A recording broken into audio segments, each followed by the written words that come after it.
বিসমিল্লাহির রহমানির রহিম। সুপ্রিয় শিক্ষার্থী বন্ধুরা, আসসালামু আলাইকুম। আবারও আমি ফিরে আসছি আজকে ইংলিশ ক্লাস নিয়ে। বিষয় হচ্ছে চেঞ্জিং সেন্টেন্স, অর্থাৎ সেন্টেন্সের পরিবর্তন করতে হবে, রূপের পরিবর্তন। আজকে যে বিষয়টা হচ্ছে অ্যাফার্মেটিভ টু নেগেটিভ, অর্থাৎ অ্যাফার্মেটিভ সেন্টেন্স দেওয়া থাকবে আমরা কিভাবে নেগেটিভ করব সেটা আজকে দেখো। তার মধ্যে আমি এখানে একটি রুলস দিয়েছি, একটি রুলসের মধ্যে তিনটি রুলস দেখানো হয়েছে। এখানে বলা হয়েছে যদি অ্যাফার্মেটিভ বাক্যে অনলি থাকে তাহলে অনলি বাদে যদি ব্যক্তিকে বোঝায় সেক্ষেত্রে নান বাট বসে, যদি বয়স বা সংখ্যাকে বোঝায় তাহলে নট মোর দেন বসে, তাহলে যদি বস্তুকে বোঝায় তাহলে নাথিং বাট বসে। যেমন এখানে আমি তিনটি এক্সাম্পল দিয়ে দেখিয়ে দিই। যেমন হি ইজ অনলি এ ম্যান,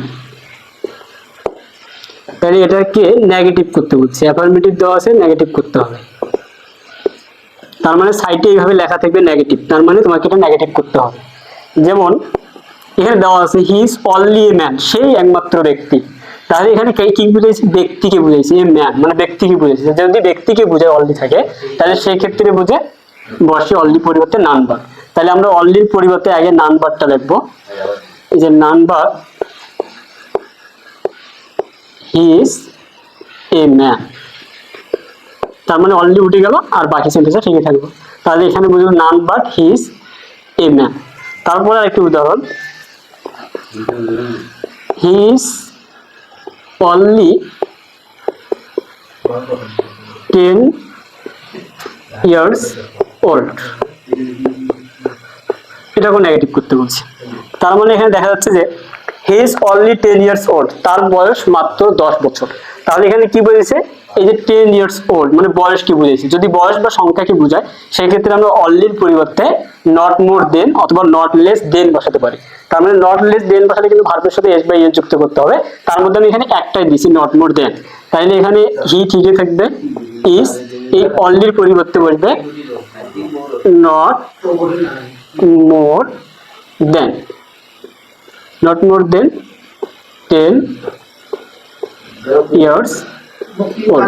তার মানে he is only 10 years old, তার বয়স মাত্র 10 বছর। এই he is not more than 10 years old, এটার মানে হচ্ছে তার বয়স 10 বছরের অধিক নয়, তার মানে তার বয়স 10 বছরের। তার মানে এটা দ্বারা বোঝাচ্ছে শুধু অ্যাফার্মেটিভ বাক্য মানে হ্যাঁ বোধক বাক্য, আর নেগেটিভ মানে হচ্ছে না বোধক বাক্য। শুধু মানে বাক্যের রূপের পরিবর্তন হবে কিন্তু অর্থের কোনো পরিবর্তন হবে না। তার মধ্যে এই দুইটা উদাহরণ খুব সহজেই বোঝা যাচ্ছে। তার মধ্যে এখন একটা উদাহরণ বাকি আছে। তার আরেকটা উদাহরণ দেখাই।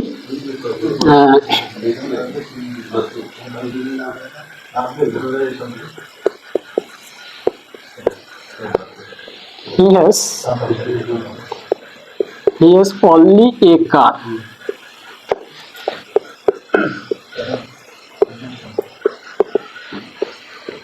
এই বাক্যটাতে বলছে যে হি হ্যাজ অনলি এ কার, তার একটি মাত্র গাড়ি আছে।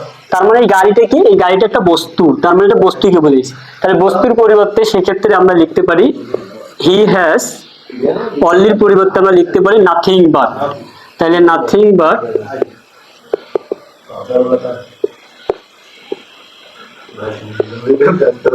বাট এ কার, মানে তার গাড়ি ছাড়া কিছুই নেই।